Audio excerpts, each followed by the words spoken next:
There's only 1 year of niche radio that we've done. You've tuned in. I agree that it's also been fun.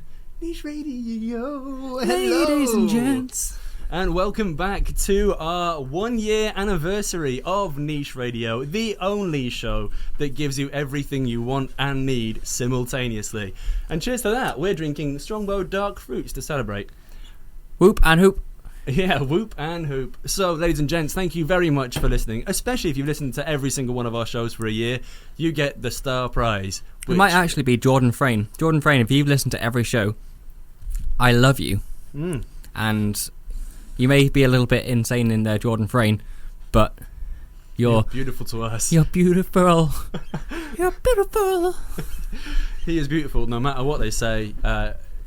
The words can't bring him down. So, ladies and gents, thank you very much again. Today we have got a fun-packed show full of things like Stan Lee. We're going to be talking Burt Bacharach, Ben Affleck. Connell's going to get his chest hair out. We'll talk about what if sci-fi didn't exist. We'll chat about the Avengers. We'll talk about Tekken. And we'll talk about 1 whole year of niche radio and beautiful listeners the world around. And we'll talk about geeks, because that's how we identify ourselves, and that's, I think, a commendable trait in anyone to be geeky about anything. So, Completely. First up, shall we start this mother lover down with a little bit of the old What's New in Forbidden Planet, which is the section, if you're tuning in for the first time, very good timing, because this is going to be a hell of a show. A really great show. Really great show. Are you ready for a really great show? So, coming up very soon, we will have all of the new merchandise released this week in Forbidden Planet. But first, here's a little interlude from our sponsor.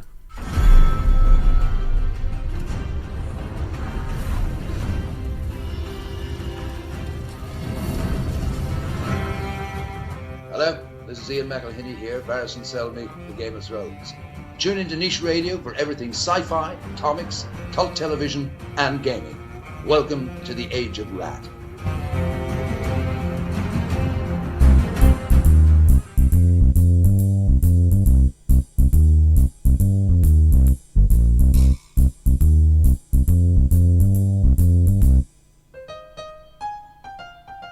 What's new?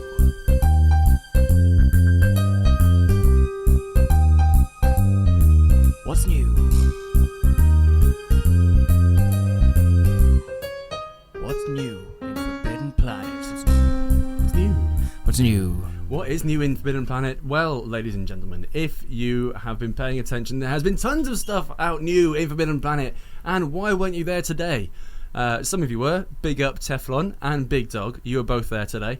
However, you're staff, so it's kind of expected of you. So, everybody else who isn't staff, why weren't you there today? It was an amazing day full of new merch. The last couple of days we've seen everything from Batman Arkham Knight mugs to plushes. We had some Pikachus in, which were making noises even before we unboxed them. What kind of noises? Mostly Pika, Pika, Pika. Ah, that makes sense. Yeah, that was a pretty good impression. I should be a Pokemon specialist impersonator. Maybe. You could hire yourself out as a voice actor, but only in the style of Pokemon. Yeah, I could be a star of furry porn everywhere. I could do this. Squirtle. Oh, yeah, there's a convincing Squirtle. Anyway, moving on while I mop this up. Also, we've had loads and loads of new comics, which have been lovely and abundant. So I'll just run down a handful of the ones I can remember off the top of my bonds. So, for example, the Buffy Season 9 number 2 Library Edition is in, all beautiful and hardback and super ultra packaged. They're the big white books. Yeah, they're so gorgeous. pretty. How many are there in now? Sorry. Well, they've released all 4 of Season 8, and so they're starting on Season 9 now. But because it was Buffy and Angel and Faith, they're now getting... It's double, essentially. So, because they were parallel titles. Refresh my memory. Did they do the same books for the TV series as well? No, they didn't. They've only done this for the ones that followed on from the TV series. They have done nice big editions and collections. Well, the best ones are the omnibuses for the ones that were released at the same time as the series. When did they start them? Pretty much when the TV show started. There's a lot of the comics that tied in from around, I think, 98. And the show started in 97, so they're pretty quick off the mark there. Fair play. Yeah, so there's Buffy graphics out. There's also been a plethora of DC Convergence titles, and also the Ultimate Marvel Secret Wars has had a million tie-ins as well, many of which I can't remember off the top of my head. However, one of the more popular ones was Mrs. Deadpool and the Howling Commandos, which is one of the crazy crossovers from the Deadpool universe, mixed in with some old school Marvel coming at you, like Cleopatra might do, if you had something of hers. Like if she was a horse and you had an apple in your pocket, then Cleopatra would come after you. Or polos. Horses love polos. Oh, they do, don't they? Or one of her needles. Why is Cleopatra so obsessed with her needles? Was she? Yeah. Ah. Like Cleopatra's Needle in London. Oh yeah. It's. I mean, maybe it's a psychological thing. I mean, that is quite a large phallic object. Maybe she was a heroin addict. A really, really big heroin addict with massive arms. Yeah. Oh yeah. It needs a gigantic concrete fix. It's probably not concrete. It's probably like stone. It's full of skag. It's just full of skag. That there Cleopatra's Needle is full of skag, mate. Welcome to Niche Radio's 1 year anniversary. We're talking about skag. Yeah, and we're not talking about what's new in Forbidden Planet. So what else is new? Heroin? No, we didn't get any deliveries of heroin today, as far as I know. We've also got tons of new manga, including, but not limited to, a new Legend of Zelda graphic novel. And we also had the newest Lucifer and the Biscuit Hammer, which is volume 3, which I'm very excited about. I still haven't read the first one, but I'm still very excited nonetheless, because it's got the best title in all of geekdom. From last week's synopsis that we read out to decide whether, if manga was real, we would like to live in that world, I don't think I like that comic, although I want to read it because I'm scared. And I quite like being scared. Yeah, it didn't make any sense to me. It went straight over my head. It was baffling. It But was. I found that with a lot of Studio Ghibli, especially Spirited Away, the first time I watched it. I was pretty freaked out by that. That was weird. Some Studio Ghibli's odd, some's cute, some's very sad. Yeah, that's true. The Graveyard of the Fireflies. But Pretty sad. that was just weird. Aye. Why is manga so odd? That's a question for next week on Niche Radio. If any of you have any ideas you'd like to pitch in, or if you just want to get involved, then please get on our social media. It's like Moomin Media, and nobody knows why. Grump booked. Yeah, so we're at Niche Radio on Twitter, or you can find us on Facebook at Niche Nights. Easy as pie. But please subscribe to our YouTube channel, which is Niche Radio, and it's the bomb. Yeah, so other new stuff that has come in this week. There has been absolutely tons. Really, really, please do come in the shop and check it out, because there's so much raditude happening. But Batman 31 has come in now and has been hotly sought after. Also, we have some upcoming merch to announce. In the coming months, we will be receiving a beautiful Batgirl figure from the new revamp of Batgirl that happened in issue 31 of the same, where she was redesigned and has a nice purpley outfit. There we go. As it's our 1 year anniversary, and we're doing our What's New in Forbidden Planet section. Alright, yeah, fine. I'll take my top off. You don't have to pressure me. That wasn't what I was going to say, but I'm happy with that. I feel I should ask about what's happening in the world of both Funko Pops and Hot Toys. Well, the Hot Toys at the moment, we haven't had anything brand new in since the Star Boost Iron Man armour and the Igor armour, which is hench. Basically, that's the only way to describe it. It's gigantic. There have been some other bits and bobs, but the Funko Pops, of course, we've had some new ones in. Is the Captain Shiny Pants? Captain Tight Pants. Of course it is, Captain Tight Pants. Is that a hot toy? No, it's not. It's the Hot Toys are all posable, so they have many points of articulation, whereas this is a statue, and it's very nice. It's magnificent, and it's shiny. Yep. But yeah, the Funko Pops, we've had tons of new ones in. We've had, from the Marvel universe, we've had Punisher, Venom, and Spider-Man in his black outfit. Those have come in this week. We're also due some more manga ones coming in soon. And also, there was another one that I've forgotten. Oh, we've had redelivery of Star Wars Greedo. And we've also had some more of the Groot Pops. So, pop on down and have a look at our Pops. Pop, pop. Talking about Groot. Yeah. If anyone out there knows anything about video editing and can make me a little video, which is I Am Groot, or Groot rather, dancing to a Will I Am song, so you can call it Will I Am Groot, I will pay you £4.50. Now that's a pretty good deal right there. I thought about that on the tram the other day and genuinely laughed out loud a few times. You know, like, if you've ever seen those nervous people who, like, sort of out of nowhere, grumpy face, go, nah. Just Yeah. do it.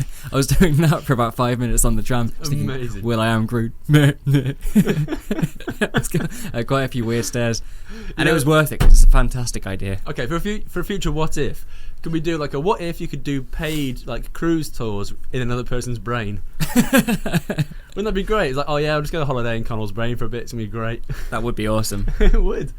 Yeah. Would you Apart get from to all the see killing. what they do at the time?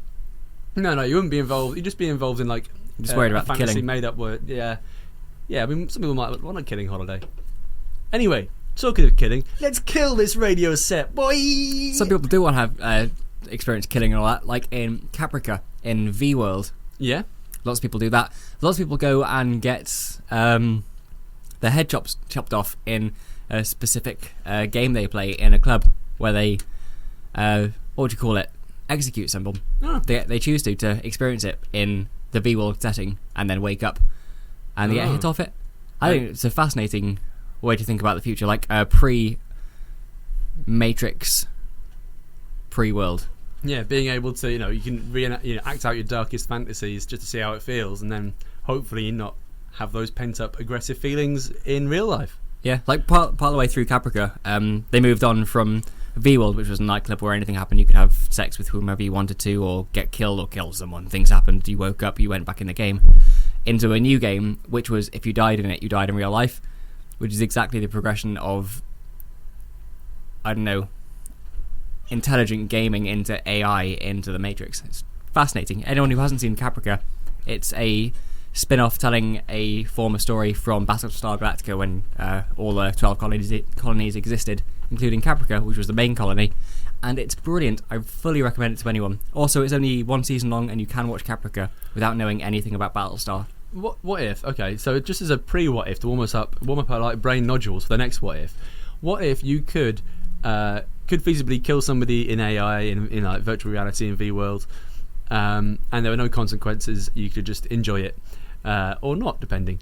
Who from sci-fi and comics would you choose to kill? If it was real life, I wouldn't do it because I know full well I would want to do it again, and then I wanted to do it again.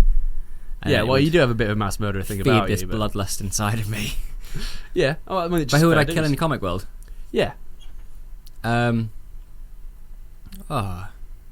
Maybe the comedian. oh really?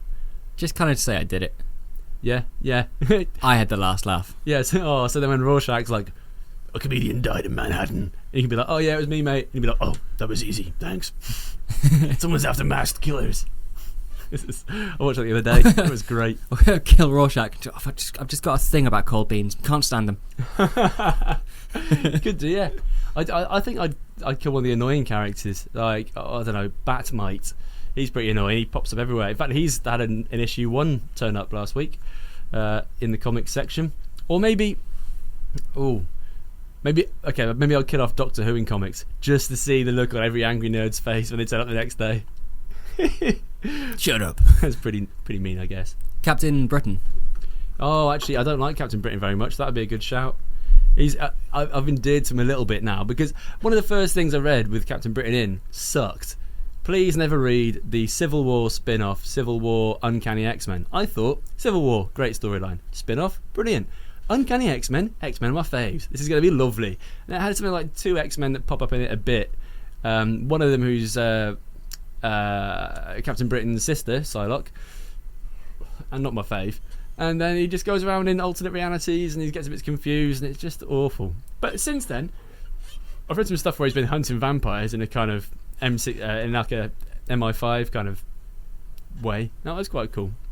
That's cool. But yeah, I might kill him. Yeah, I don't know. I mean, I might see if I could try and kill Squirrel Girl because she is the undefeatable Squirrel Girl and my favourite, so I don't really want to see her dead. I just kind of want to see if it would be possible to kill somebody who is undefeatable.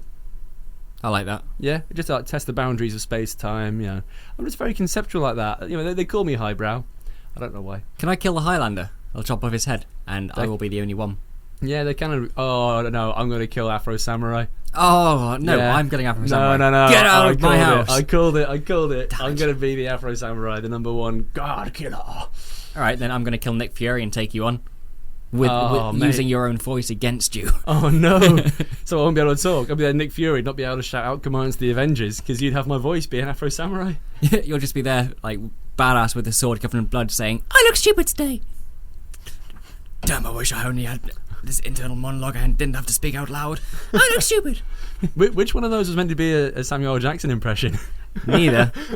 I haven't killed him yet. I'm taking his voice. Yeah, you don't want to jinx it, do you? So, ladies and gents, if you're just tuning in, you are listening to Niche Radio. Although, it's a bit different from usual ones because we haven't played a jingle for ages. And I'm excited. Should we hit him up with a fresh jingle, yo? Yes. Alright. Hello, my name is Jessie Rose and you're listening to Niche Radio.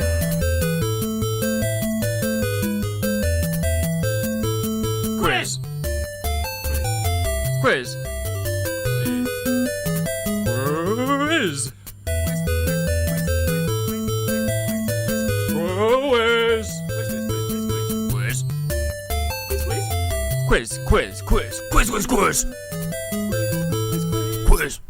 Quiz. Will, I am Groot. You know those jokes that I have that. I have jokes that I think are funny, but nobody else does. Do you ever get that? None of my jokes are funny. I don't know. I like most of your jokes. Thanks. This is a part of the show where we have a quiz. Quiz! And a pair of them shoes. What? Anyway, a pair of them shoes. Oh, I love you. I always have. Alright, so anyone who has listened before knows the rules. Anyone who hasn't, here they are. I'm going to list 5 questions. Owen's going to make a vocalization or noise of somehow to suggest whether he knows the answer, doesn't know the answer, or has an inkling. Then we're going to play the quiz theme again. Maybe another stab for you. And then I'm going to read out the answers. So, get a pen.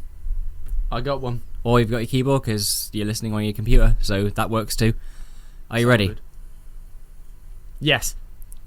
Are you steady? Yes. Then I'll begin. Quiz of the 1 year anniversary of Niche Radio. Dun, dun, dun. Question 1. Okay. Which rodent-like creature do the Cybermen use? Which rodent-like creature do the Cybermen use? You will have sold many of these over the past year because you had them reduced and got really cool ones in. We've got one in our house. The Cybermen use them, and they're rodents. Yep. They used them as part of what they were doing. Okay. They were both in old and new school. The last one, forgive me, I forget the name of the episode. It was the follow-up to The Lodger, where Matt Smith went back to visit, and the Cybermen were there Okay, cool. when he had his baby. I feel confident about this one. Okay. Question 2. Yep. What does Jon Snow know? I almost blurred it out then. I don't want to ruin it for all you Niche Knightsketeers out there. It's question 2. What does Jon Snow know? Cool, got it. Okay. Question 3. Name what Owen is doing right now.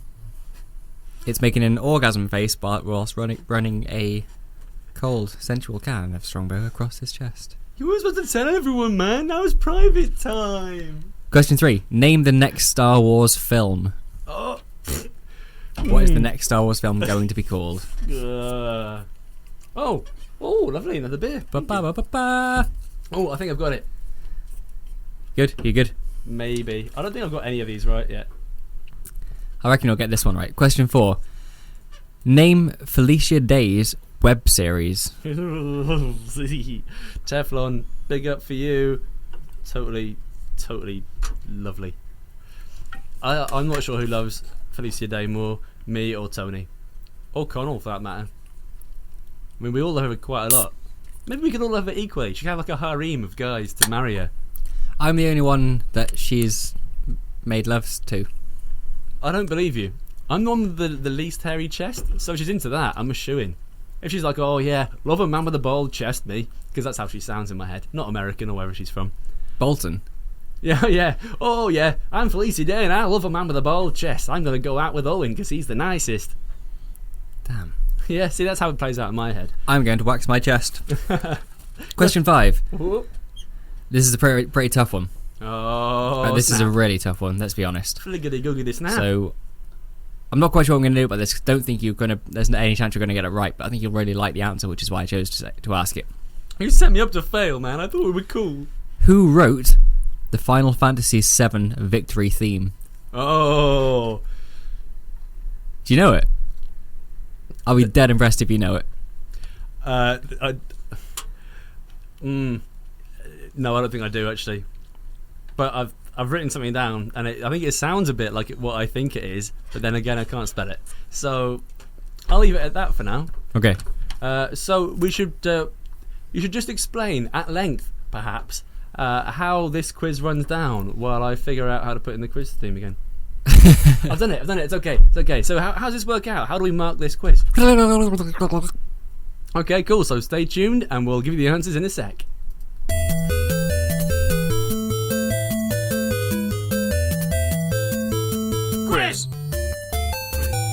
Quiz.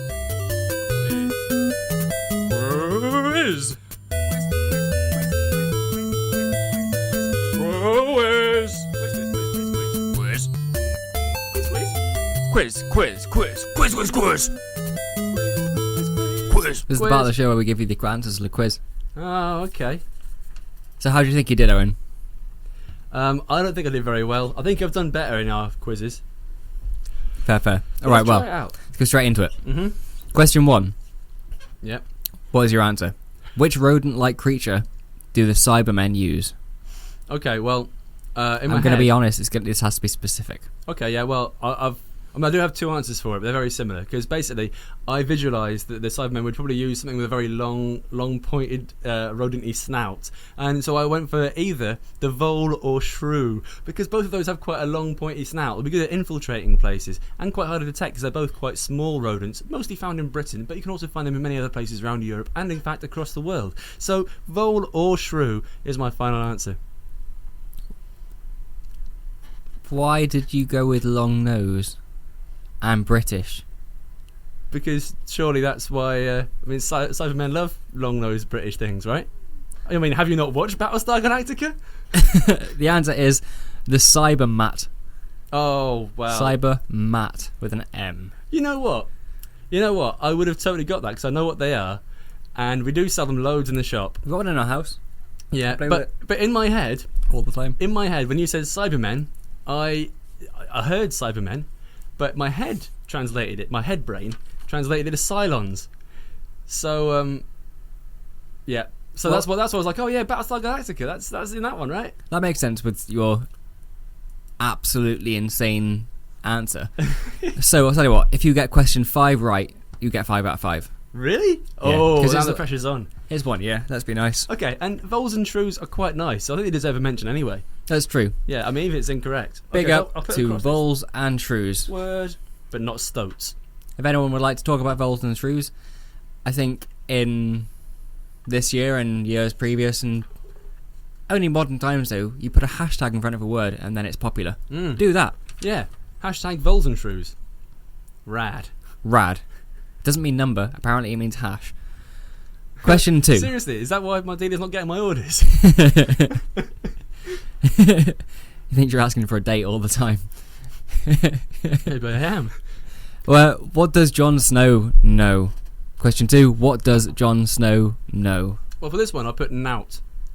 Does that count? No, Jon Snow, you know nothing, Jon Snow. Bing, bing, bing. He's correct. Well done. Hey. Question 3. Name the next Star Wars film. Oh, The Force Awakens. Ooh. It's correct. That was really close because I almost said The Force Unleashed, which I'm pretty sure is a computer game. Yep. Okay, cool. Hit me with the next Congratulations. Name. This is question 4. Name Felicia Day's web series. The Guild. It is The Guild, of course. The Guild. It's fantastic. She has a staff and everything. She sure does, and she's beautiful. She is very beautiful. All right, question 5, the big one. Those of you who don't know this has happened twice so far. Every time Owen gets 5 out of 5, he gets to play the Final Fantasy VII Victory theme. Yeah. So, to get to play that, Question 5. Owen, who wrote the Final Fantasy VII Victory theme? Okay, so I don't think I've got this bob on, but I'm pretty sure I knew who it was, but now can't spell it and kind of half remembers how it goes.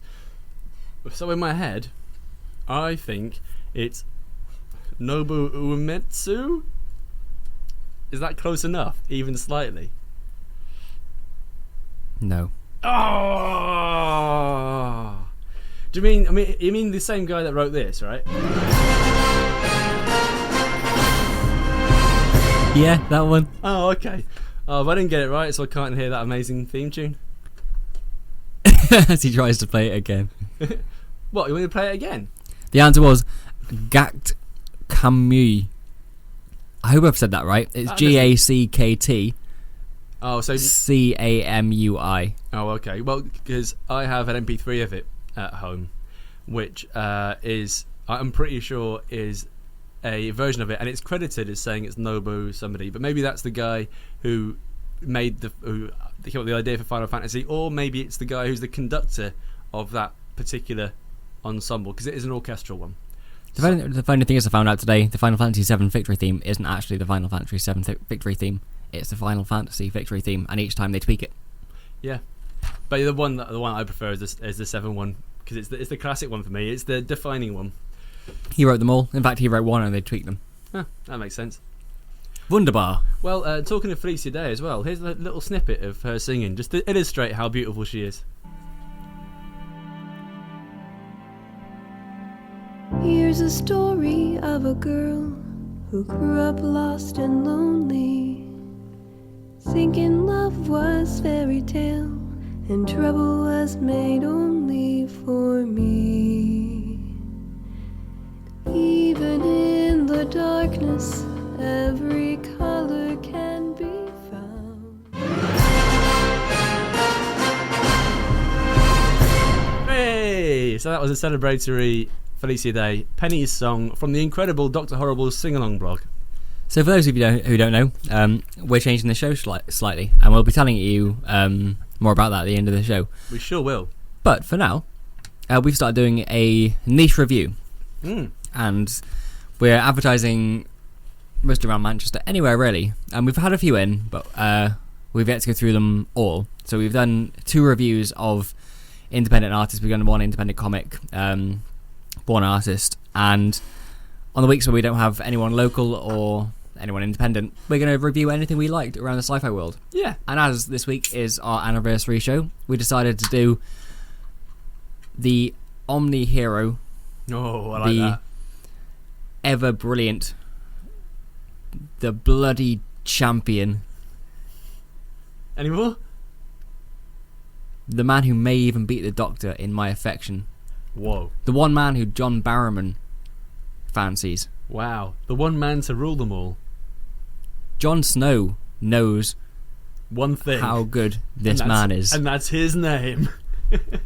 His name is Stan Lee. Hey Owen, what do you think about Stan Lee? He's alright, isn't he? Yeah, me too. Next section. Yeah, isn't Stan Lee very great? He's also very old. He is. He's what, nearly 90 now? Yeah. Or is he 90? I think well, I would have put him somewhere between 120 and 123. So, I'll go with that, which I hear is the exact size in centimetres of his penis. Yeah, probably. Yeah. And the number of girls times 400 that he slept with. Yeah.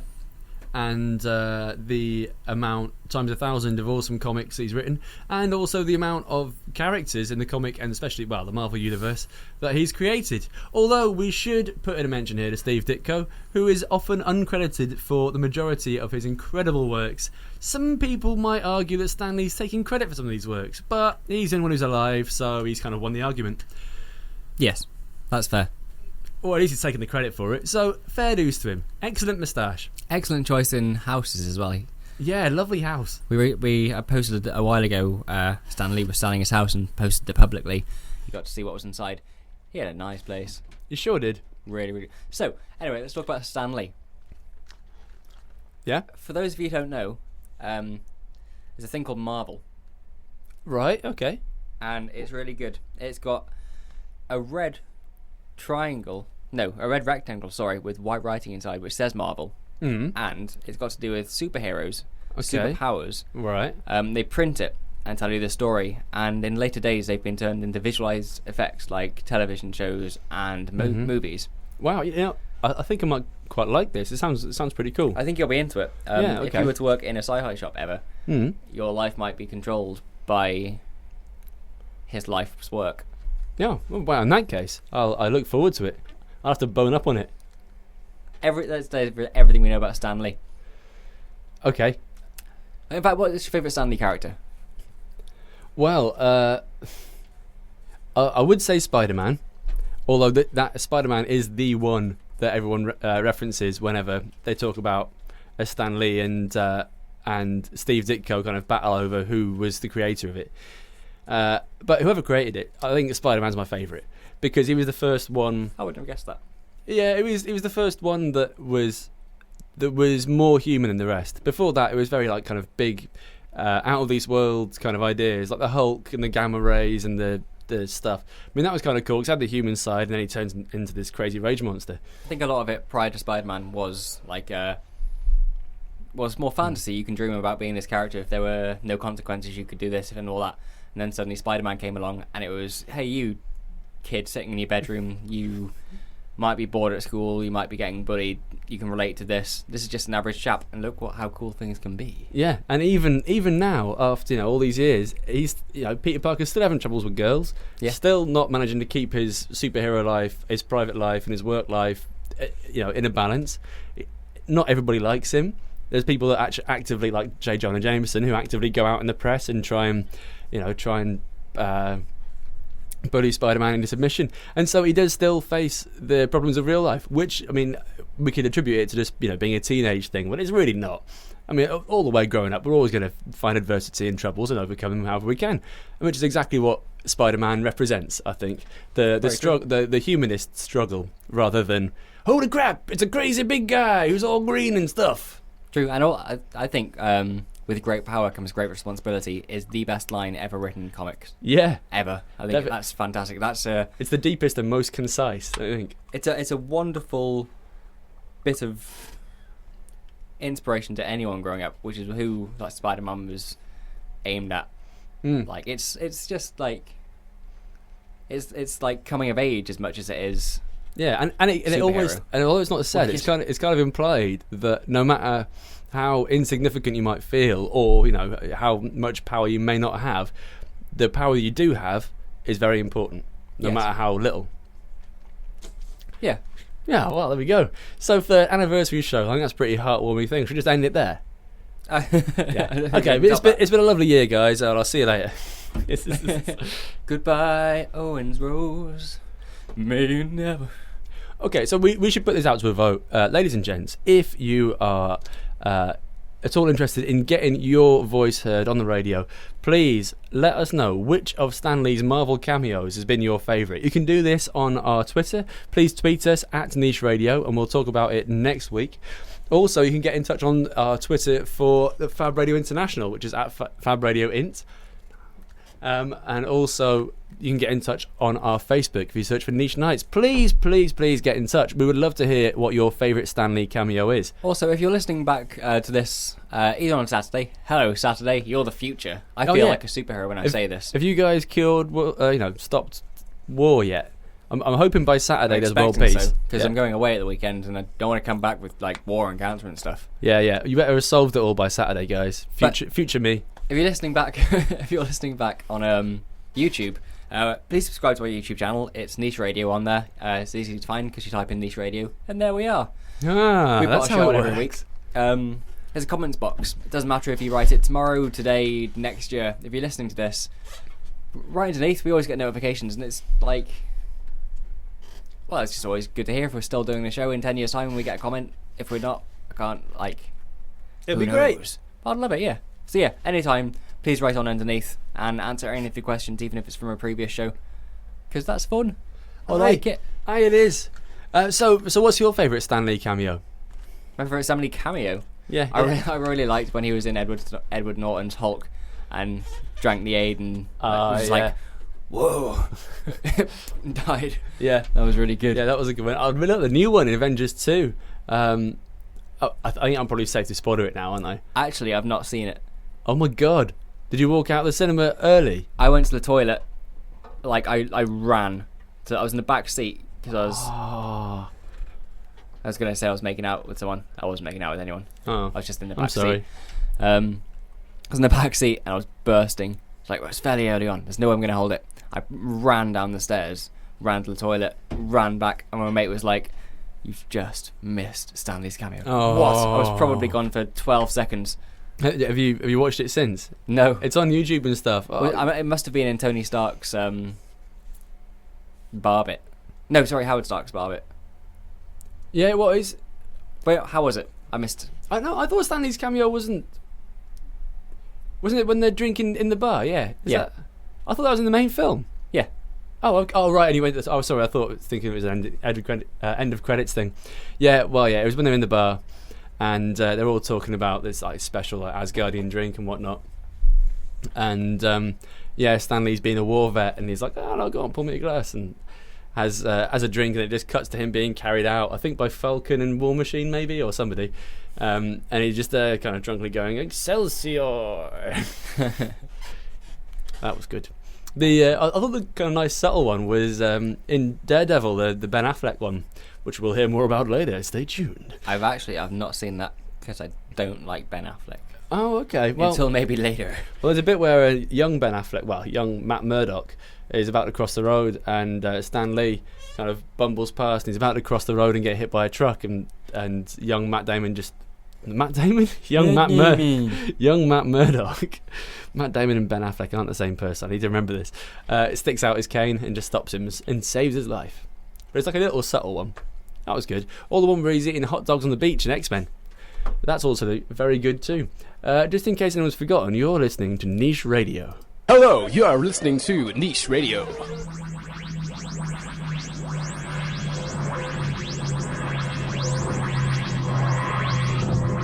Hey Owen, should we talk about a randomly selected actor of the week? Alright.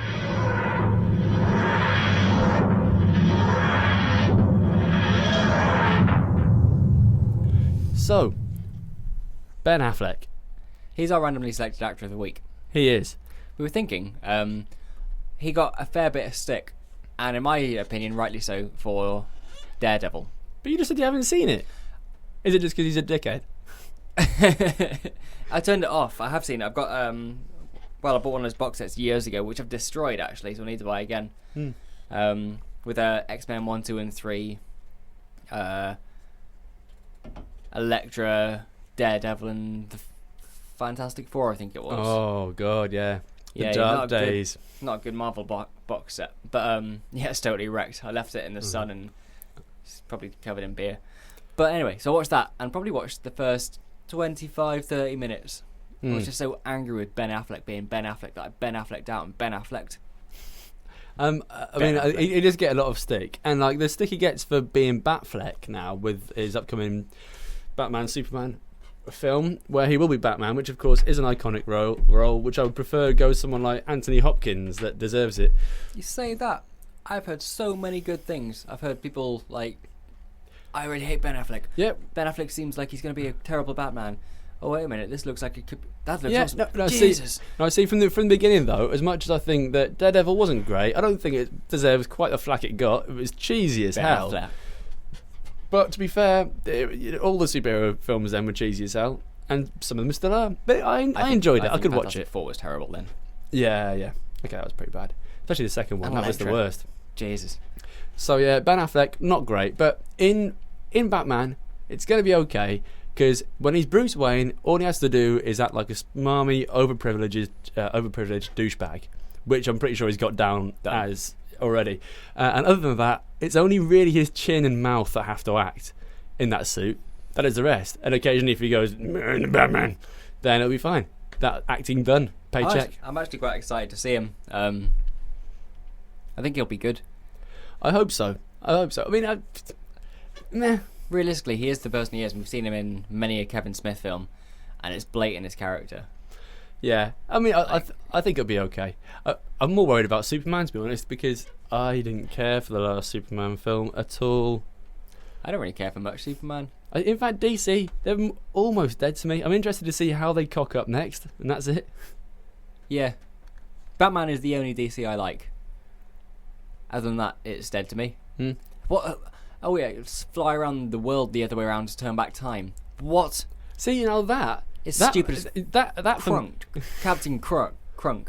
All right, that for me is more legitimate than him in the most recent film just destroying a bunch of people and then brooding about it for a bit. It's like, okay, great, yeah, we enjoyed Dark and Gritty for the Batman remakes, but this is Superman. He's all kiss, curls, hugs, and kissing babies. He's all about saving the world, not a single casualty. Blah blah blah blah blah. Do you want to hear a random fact about James Bond? Yes. There's never been a random casualty in James Bond. You have never been concerned that a random or someone innocent has died. Whenever they've had big scenes like that, they've always had second clips where they flick back to prove that they're okay. And they've done it on purpose throughout the entire franchise. That's cool. Things like Superman should be doing that. Yeah, it's definitely. a really nice little touch from James Bond. Absolutely, that's really cool. Okay, so when Pierce Brosnan drove a tank through, I think it was London, ran over a bunch of cars, and there was a time flick back just to watch them all impossibly surviving this whole cataclysm of crushed cars. Oh my god, the alliteration for that. Round of applause for Connell. Ladies and gents at home, Connell Wordsmith, Silver-Tongued Devil. That was beautiful. That scene was beautiful. Let me lick your chest. So what's our end verdict? Ben Affleck, good or bad? I think it was just Daredevil, which everyone hates, and I agree. I think every Kevin Smith film he's been in, I haven't liked him, but he is the character he is, and played it well. He was good in Dogma, which is also Kevin Smith, but he's played a slightly different character to every other Kevin Smith film, and I'm actually quite excited to see him in Batman, because I'm a little bit bored of Christian Bale. He's just a piece of wood in a suit. I didn't like Christian Bale. Well, that's a different question for a different niche radio. But right now, we take you on into the niche radio 1-year anniversary journey for some Game Face. This is Graham from Game Face. Listen on Sunday nights, 8 till 10 for lots of gaming guff. If you don't, I'll shoot you.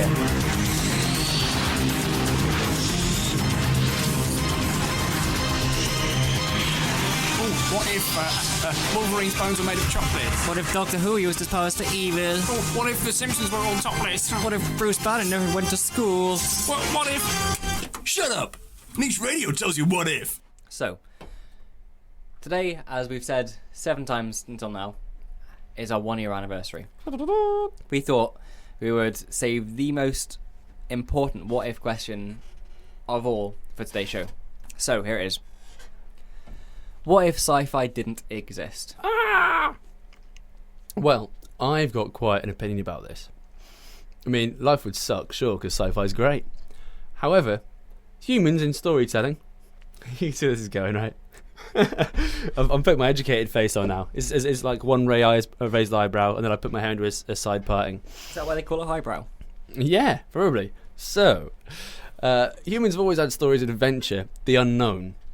So, nowadays, it's sci-fi because we don't know very much about space. But, back in the day, it was adventure stories like The Lost World or Treasure Island or any of those. Pirates were a great one because back then, and still to an extent, the seas were the thing that we knew least about. And it was like the great unknown. There could be islands out there full of whatever. There could be stuff under the seas, monsters.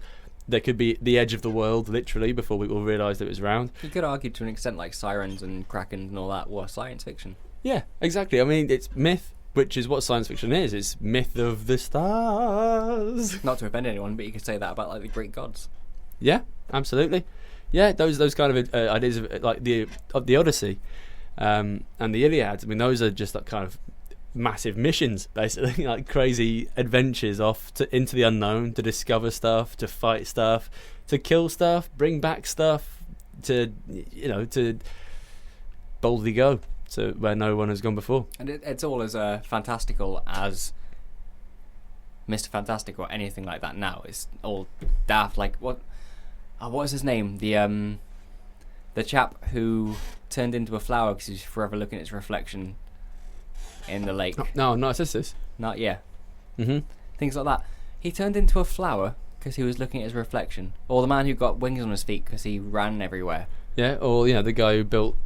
Oh, that's biblical. So, but It's all the same thing. Again, I don't want to offend anyone, but a lot of stories like Moses separating the Red Sea or talking to a burning bush. What? That doesn't happen. It's a fabrication. It's a miracle. There's a way of telling a story. It's a way about making people emotive and passionate about a subject and draw them into, which is what all of this is. And so, interestingly, okay, so maybe, let's say when the Bible was first published, the first people reading the Bible might have been totally sucked in by the storytelling of it, and if they, oh wow, burning bush, that's crazy. He's turned into a what now? This is mental. First people reading the Greek stuff, like he's turned into a flower. That's crazy. Like completely buying into it because perhaps they don't have enough. They don't know that definitely couldn't happen. Nowadays, we know that probably definitely couldn't happen. But if it's a miracle, fair enough. But then also things like please. Things like sea adventure. And finding lost islands where dinosaurs still roam, all these kind of things at the time, very exciting for young people to read and be like, oh wow, what an adventure. And it sort of suspends disbelief. But then obviously as science went on, children are being taught, no, this cannot happen, this definitely could not happen. And now with science fiction, we're catching up with these fantastical stories that couldn't happen. Space 2001, that's some time ago now. 2001. Space Odyssey 2001. Yeah, there's tons and tons of stuff like that. Things that you saw in the first few Star Treks, resemble things like iPads, and they foreshadowed the same way Sir Arthur Conan Doyle foreshadowed a lot of inventions that were made after he kind of made them up in a fantastical fashion. I think a lot of inventors will take inspiration through sci-fi because it's fantasy. Yeah. As a species, we want this. If it was possible, it's not, so we're going to write about it because this is fantasy. However, if I can invent it, of course it's a great idea. Yeah. It's a notepad / television in his hand suite, which he can do all realms of things on. Yeah. iPad, great. Yeah, exactly. It's tooled into this great database that in Star Trek was the ship's computer. But in fact, since then, the internet has been invented, and it's now this cloud.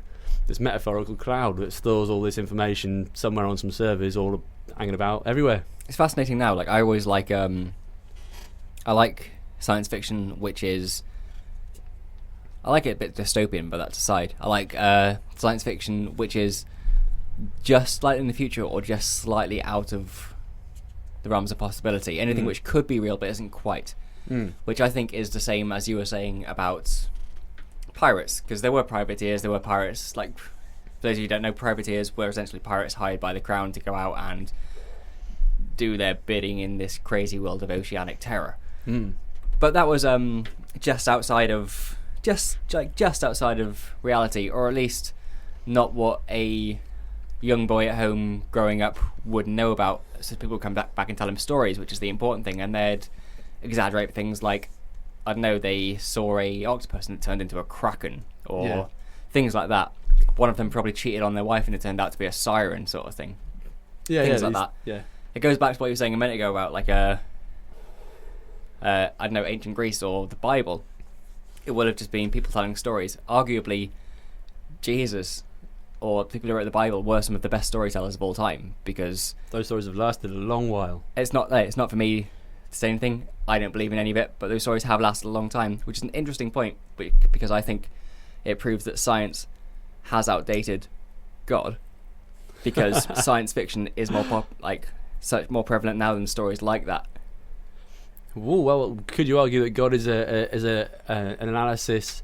Well, not that perhaps God is, but the Bible is an analysis of the human spirit, because with each of gods and saints, they all seem to remark upon an attribute, especially good attributes of the human spirit, the human style, in the same way that we were talking last time about different superheroes or different things being attributes of the kind of the better aspects of humanity. And it is more. It's easier to tell a story if a character is a persona. Is anger, is the passionate one. This is getting so deep. It's always like, is it art mimicking life or life mimicking art?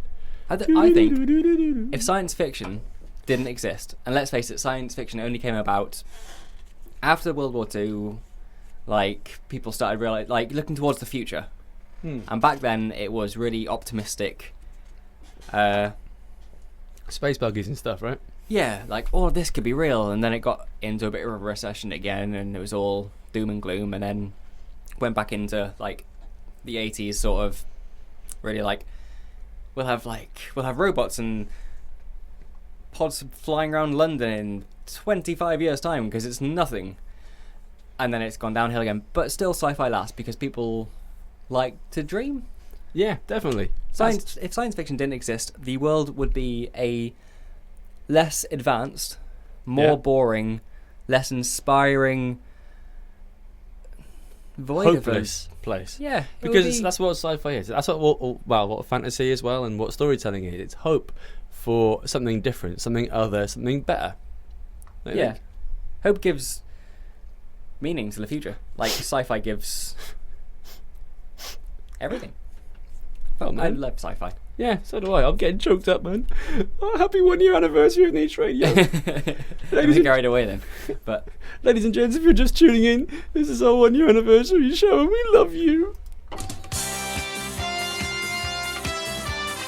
Geek Scene, what's happening locally and geekily.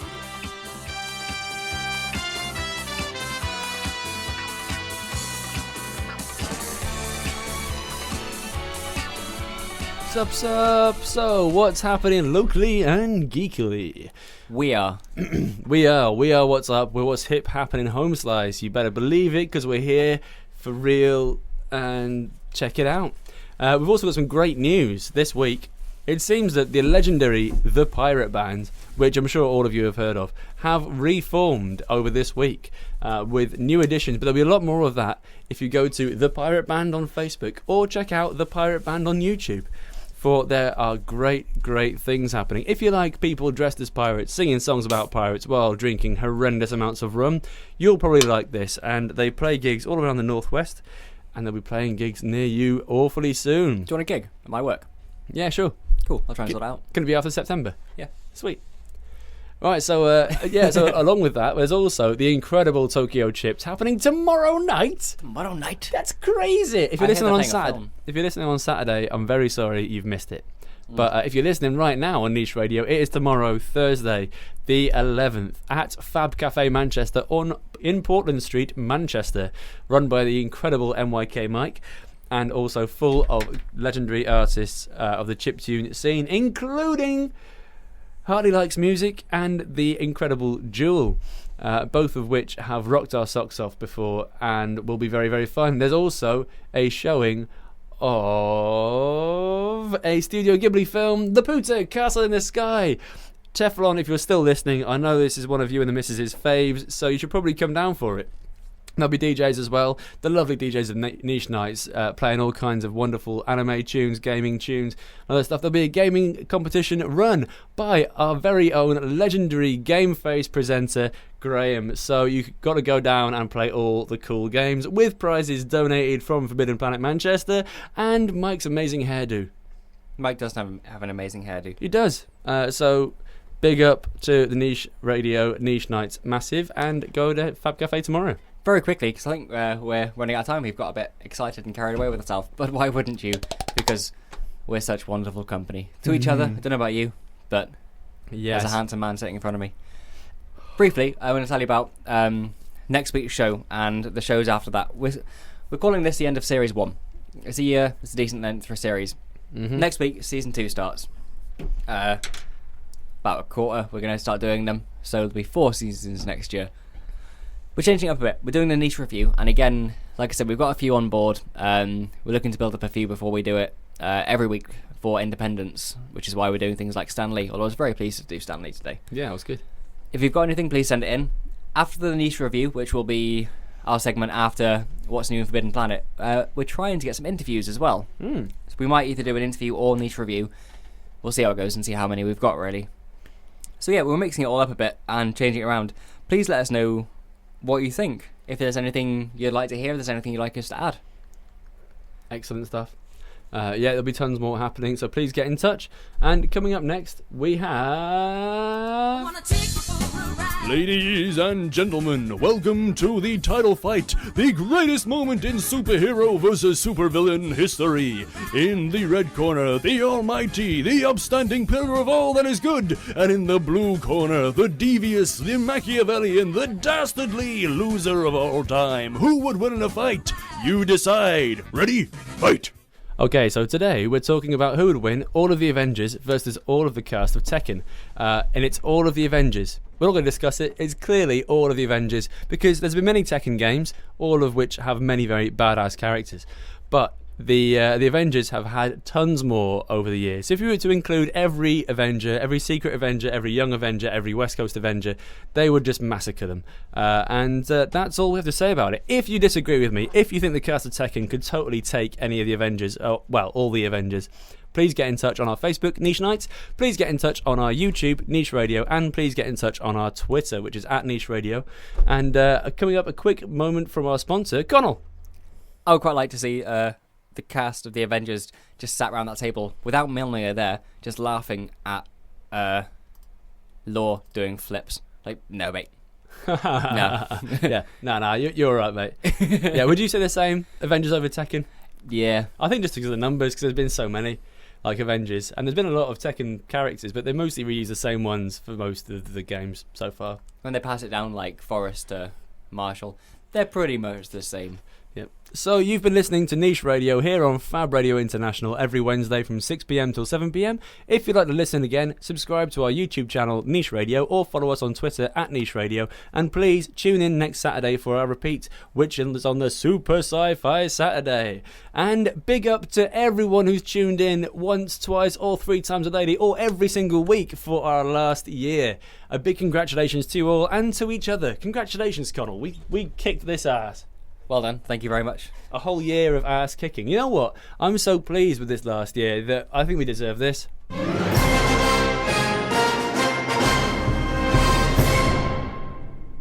Who likes good news, everybody? I like good news. Then good news, everyone. Hit me up. What have you got any good news? We should finish our show with a bit of good news, I think. I think we should, yeah. I've taken up smoking again, and it's brilliant. That's not good news. Oh, okay. Sorry. You've given up smoking as of this minute. And good news, I will be going to see Jurassic World sometime in the next couple of weeks. That's pretty good news. My good news is going to be this is our 1 year anniversary, and I'm very proud, and Owen's lovely, and thank you very much for listening. Oh, I love you too, Connell.